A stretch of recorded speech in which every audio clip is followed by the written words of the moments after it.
Hey, hey, everybody. It's me, back again, the Louisiana country boy, with one more episode of My Worthless Two Cents, where if you didn't know, now you know your approval is not needed. I'm coming to you because I got something that I want to say. And it's just My Worthless Two Cents. So I can just put it in because that's the name of the show, My Worthless Two Cents. And I'm going to let you know that this show, My Worthless Two Cents, what it's all about. Why I started this. I started this to encourage, uplift, support, to spew what I have gone through, to share my life, to share my story, to share my ups, to share my downs, but also to support others, to lift others up, to give others a shout out.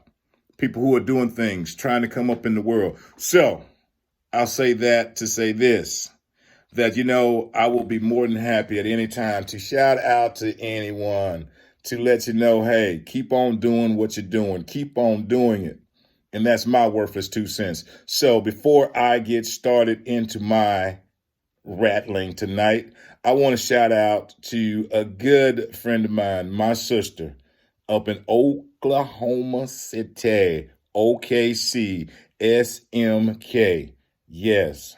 So if anybody's tuning in, switching over, flip up, go check her out. She's doing her thing. All right. So now it's on to me and mine. Me and my worthless 2 cents. I want to talk about something, a subject, and tonight, this episode, this morning, this day, this is going to be about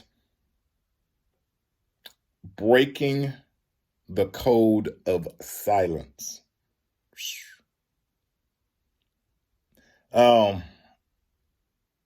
That's a tough one. Not for me, because I'm just here talking about it. It's my worthless 2 cents. Breaking the code of silence. I don't know where that started. We have this thing in so many homes and so many relationships and whatever. There's this code of silence. There is this, I'm going to watch you destroy yourself and I'm not going to say anything. There is this, I'm not going to get involved in your business because it's just your business. When did we forget that I am my brother's keeper?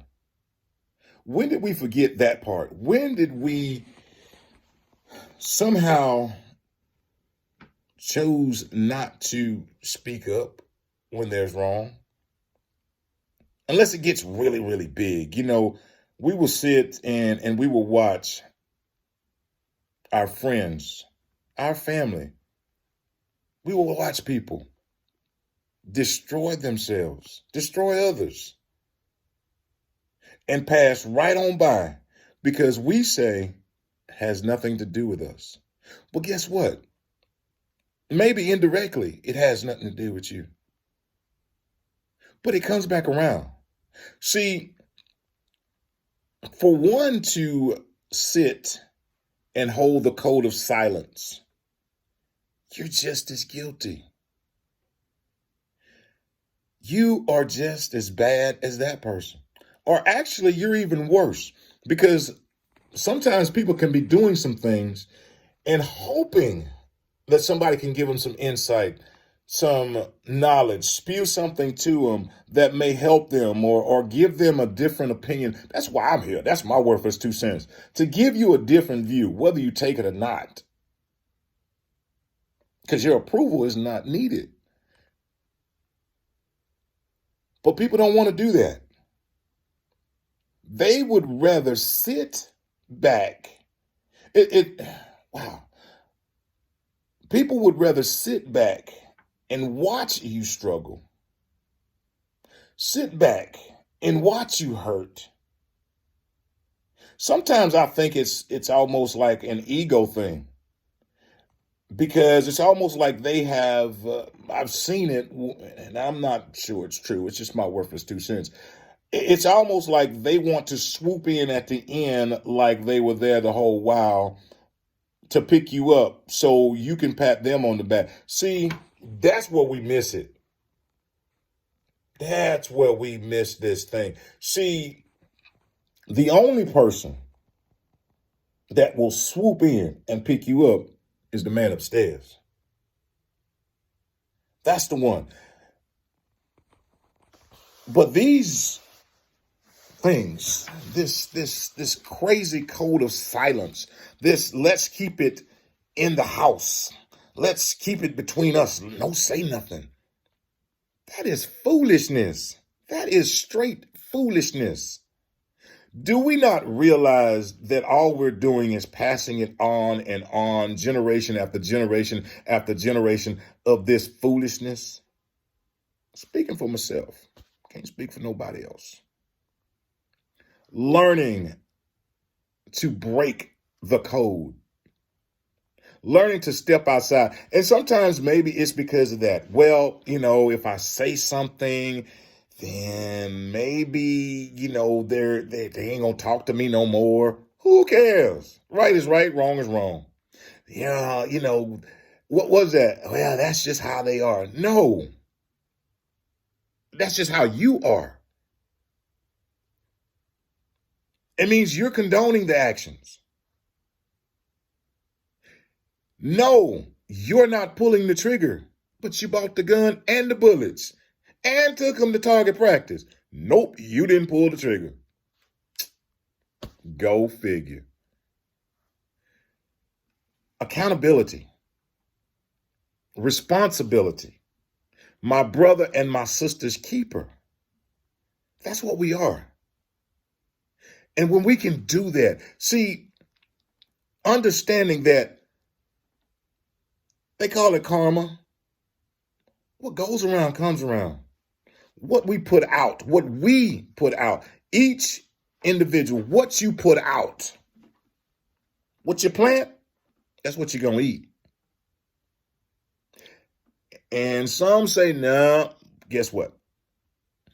You may not eat it. You may not. You may be fortunate enough not to get to eat what you planted. But guess what? Your children or your children's children, they're going to eat what you planted. And that's a real hard pill to swallow. It's really tough. And at some point, we all have to be accountable for our own actions. Well, I can't control what another person does. No, we can't control it. But we also have the responsibility not to contribute to it. If we know something, if we know better, if we know something that we can give another person to help another person, that is our duty. I am my brother's keeper. I am my sister's keeper. This silence that goes on in families, this silence that goes on in friendship, these things that happen that have ruined lives, these things that have happened that are ruining children. We got to stop. We have to stop. And the stopping starts with us. It doesn't matter whether that person turns and says, well, I just don't want to talk to you no more. That's today. But when that seed of honesty and that seed of truth and that seed of love, because that's when you're doing it from there, when that seed takes root, they'll come back or they won't. But it's okay because you knew the place that you gave it from. But then there's the flip side of that. Maybe some can't give it because they don't know themselves. Some people have convinced themselves for so long that right is wrong and wrong is right, that they truly believe it. They have bought into their own rubbish. And they pass that rubbish on. And then that's where we are now. We're stuck with a bunch of people who don't know how to speak up because nobody's ever taught them how to speak up. Nobody's ever been straight with them. So they don't know how to be straight with anybody. They hide behind their feelings. We hide behind these things. I can't let my emotions out. I can't do these things. I'm told I can't be this way. It's all a lie. It's all a lie. We are beautifully and wonderfully made. We're not made to be bound. We're not made to be silenced. We're made to speak boldly. What does it say? Come boldly before the throne. Don't allow it. Don't allow it. It's time. It is time for each one of us to look in the mirror, look at ourselves, and say, this code of silence, no more. What's wrong is wrong. What's right is right. And that's my worthless 2 cents. Your approval is not needed.